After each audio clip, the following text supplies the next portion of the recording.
ลูกแก้วเวทมนต์เปิดแล้วกำใบโคเวอร์ไว้ดีๆนะอย่าเพิ่งแลกมั่วบอกเลยว่าถ้าแลกมั่วเนี่ยอาจจะเริ่มต้นใหม่ได้เลยนะสำหรับคุณผู้ชมที่กำลังมองหาร้านรับเติมเกมราคาถูกปลอดภัยไม่รีฟันเปิดบริการตลอด 24 ชั่วโมง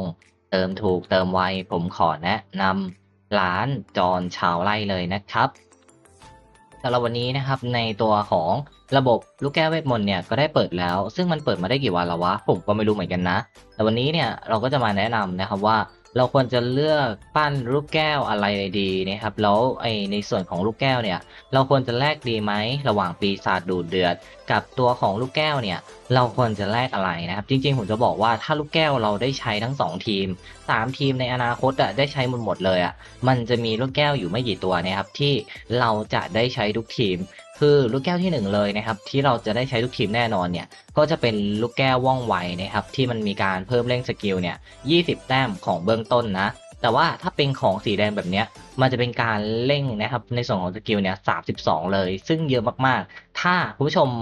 ได้ในส่วนของลูกแก้วเจ้าตัวว่องไวมาเนี่ยมันได้ใช้ทุกทีมเลยนั่นเองนะคุณผู้ชม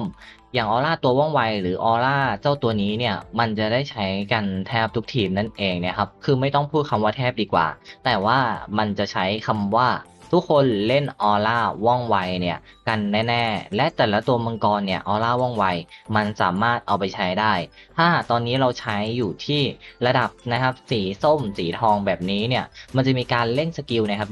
20เนี่ยแต้มเลยนะครับที่ให้กับทั้งทีมเราในทีเนี้ย ถ้าเราเล่นเป็นทีมเวททีมออกสกิลบ่อยๆหรือว่าจะเป็นสกิลสายเร่งอะไรแบบเนี้ยมันเล่นได้หมดเลยนะครับหนึ่งเลยก็คือเร่งสกิลสามารถใช้ได้กับทุกตัวมังกรและทีมของเราเนี่ยได้ใช้ประโยชน์จากสกิลการเร่งเนี่ยแบบแน่นอนทุกตัวละครทั้งทีมนะครับเวลาลงด่านไปนั่นเองคุณผู้ชมและส่วนที่2เนี่ยก็คือในส่วนของสปีดโจมตีเพิ่มขึ้นเนี่ยมันเอาไว้ใช้ได้กับทุกตัวละครเหมือนกันนั่นเองนะครับไม่ว่าจะเป็นตอนเนี้ย ที่เราเล่นกันอยู่ส่วนใหญ่แล้วมันจะเป็นตัว DPS แบบนักยิงนะครับในนักยิงเนี่ยมันก็จะเน้นที่ความเร็วอยู่แล้วดังนั้นไอ้สปีดโจมตีตรงนี้สามารถเอามาบูสต์ในส่วนของสแต็กดาเมจเนี่ยได้ค่อนข้างเร็วนะครับแล้วก็คุ้มค่ากับการที่เราเนี่ยไปใส่ของที่มันบวกโจมตีอีกนั่นเองนะครับยิ่งเราตีเร็วเนี่ยดาเมจ DPS เนี่ยมันก็จะสะสมยิ่งเยอะมากขึ้นนั่นเองนะครับดังนั้น ออร่าเพียง1 ตัวอันแรกเลยที่เราจะแนะนำนะครับก็คือในส่วนของออร่าว่องไวแลกอันเดียวแล้วจบเลยก็ได้นะที่เหลือไปทำปีศาจดูเดือดก็ได้แต่ว่าถ้าจะเอาอีกตัวหนึ่งนะครับก็จะมีแบบทุกทีมใช้แล้วใช้ได้คุ้มค่าก็จะเป็นนะครับในส่วนของออร่าดูดแสงนะครับที่ตัวเนี้ยมันมีการเพิ่มหลบหลีกนะครับมันเป็นอะไรที่แบบว่าดีมากเลยนะคือแบบช่วยป้องกันดาเมจด้วยและที่สำคัญของออร่าดูดแสงที่ทุกทีมใช้กันเนี่ยเพราะว่า มันมีแปลง HP นะครับ11%ก็คือเป็นออร่าที่เอาไว้สำหรับการดูดเลือดได้นะครับมีหลบหลีกไปในตัวนั่นเองคุณผู้ชมแต่มันจะมีระดับสีแดงไหมมีนะครับก็คือแบบได้หลบหลีกเลยเนี่ย320แต้มนะครับแล้วก็จะมีแปลง HP เนี่ย21%นะครับดูดเลือดกันยาวๆซึ่งตอนนี้ทีมสัตว์ร้ายนะครับที่เป็นทีมมังกรเขียวเนี่ยก็เน้นดูดเลือดกันนะครับยืนเน้นนานๆแล้วก็ซอยดาเมจไปเรื่อยๆใช่ไหม แล้วในส่วนต่อมาก็จะเป็นทีมกระดูกที่เน้นยืนนานเหมือนกัน คือยิ่งตัวเป็นเมดูซ่าอะไรแบบเนี้ยมันยิงดูดเลือดได้สบายเลยนะครับ หรือว่าจะเป็นในส่วนของเคอีหรือจริงเนี่ย มันก็เน้นดูดเลือดเหมือนกันนั่นเองนะครับ ลองไม่ใส่ดูดแสงไปดิ มันจะเป็นอะไรที่แบบรู้ได้เลยว่ามันยืนไม่ค่อยไหวอะเลือดมันลดไปตลอดอย่างเงี้ยใช่ไหมแต่ถ้าเราใส่เจ้าตัวนี้ไปนะครับมันดูดเลือดแบบแรงมากเลยนั่นเองคุณผู้ชม ดังนั้นก็จะมีออร่าอยู่แค่2ตัวนะครับที่เราสามารถแลกได้ถ้าเป็นระดับ UR นะครับสำหรับคำแนะนำผมนะส่วนในตอนเนี้ยมันไม่มีมานะครับถ้าใครจะรอก็รอไอ้2ตัวนั้นก็ได้นะแต่ว่าทีเนี้ยไอในเนี้ยมันมีอะไรที่แบบคุ้มๆบ้างนะครับมันก็มีของโจมตีมา1เนาะเป็นของช่องแรกนะครับแล้วก็เป็นของแบบว่าตามสายอย่างอันเนี้ยก็จะเป็นสายสัตว์ร้ายซึ่งเป็นของดีนะแต่ใช้ได้แค่สายเดียวเลยก็คือ สายมังกรเขียวแลกมามันคุ้มไหมอ่ะเอามาเล่นกับมังกรเขียวตัวเดียวมันไม่คุ้มนะครับดังนั้นก็ไม่แนะนำให้แลกนะแต่มันเป็นของ OP ของทีมมังกรเขียวเลยเด้อซึ่งถ้าใครเล่นมังกรเขียวต้องใส่ตัวนี้ไปเลยเพราะมันเพิ่มสปีดโจมตีเนี่ยให้ตอนบ้าคลั่งนะครับค่อนข้างสูงเลยทีเดียวนั่นเองคุณผู้ชมหรือว่าจะเป็นอันต่อมาก็จะเป็นของออร่าศักดิ์สิทธิ์นะฮะหรือก็คือมังกรแสงเนี่ยมันจำกัดไงคือแบบเอามามันลงเล่นได้แค่ทีมเดียว ดังนั้นมันก็เลยไม่คุ้มค่าที่เราจะเอาเป็นระดับ UR นะครับใช้ได้แค่ทีมเดียวคือแบบ60ใบ cover ไม่ได้หาง่ายๆด้วยแล้วอันต่อมานะครับก็จะเป็นออร่าทอนดาเมจตรงนี้ก็จะมีการเอฟเฟกต์ถูกฮีลแบบเนี้ยมันไม่คุ้มค่าไม่มีใครเขาใส่กันหรอกนะครับเขาไปใส่ออร่าดูดแสงหมดไปเน้นดูดเลือดไปเน้นหลบหลีกดีกว่าเห็นปะสกิลมันแตกต่างกันเยอะนะครับดังนั้นในรอบนี้มันไม่มีอะไรน่าเลยอะอันนี้ก็จะเป็นออร่าระเบิดแรงนะครับก็จะเป็นออร่าเพิ่มคริใช่ไหม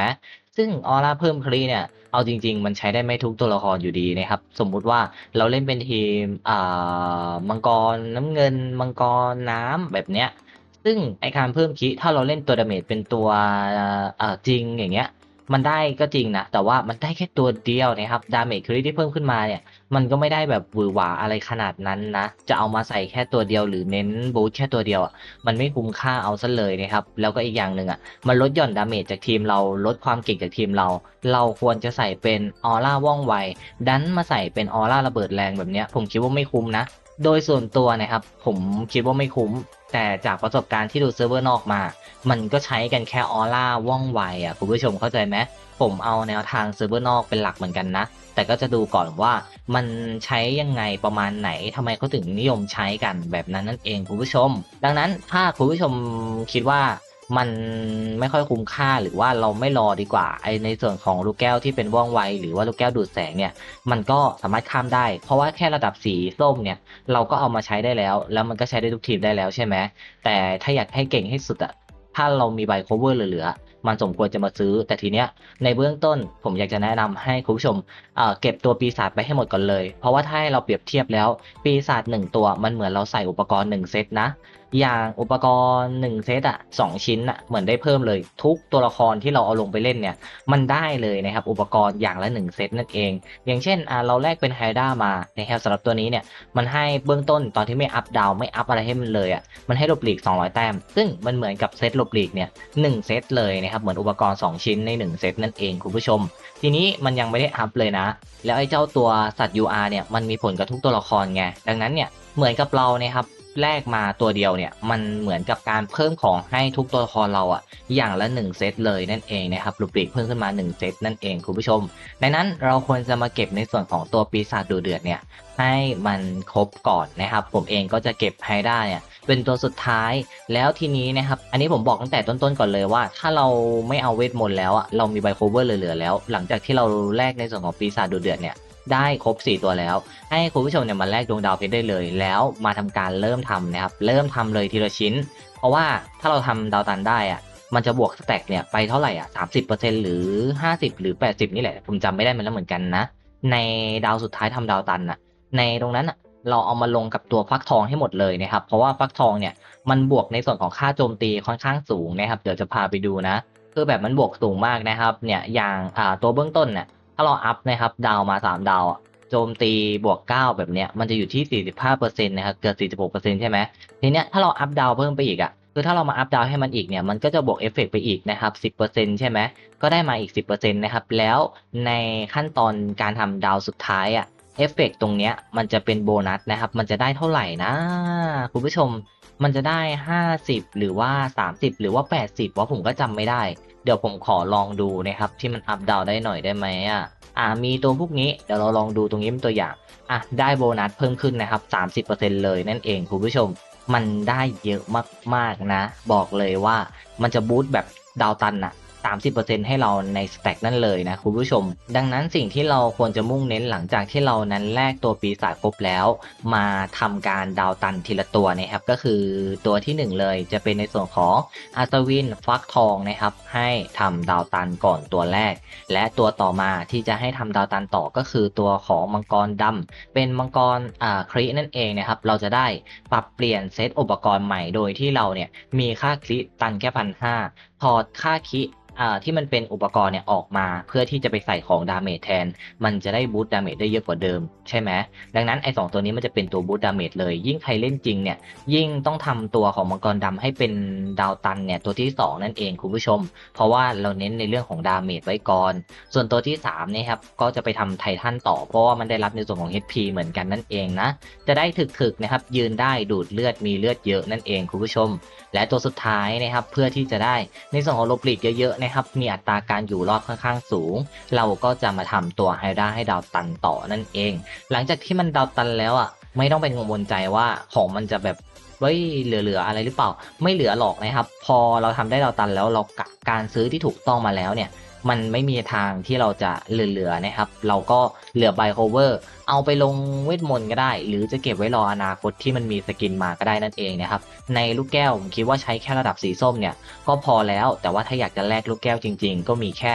ออร่าว่องไวกับออร่าดูดแสงที่สามารถแลกได้แล้วใช้ได้กับทุกทีมนั่นเองคุณผู้ชมดังนั้นนะครับก็จะเป็นประมาณนี้เลยนั่นเองเนาะก็สำหรับในส่วนของร้านค้าไบโคเวอร์เนี่ยผมก็อัปเดตแบบเป็นคลิปเดียวเลยนะครับแบบชัดๆเลยวิเคราะห์ให้เลยว่ามัน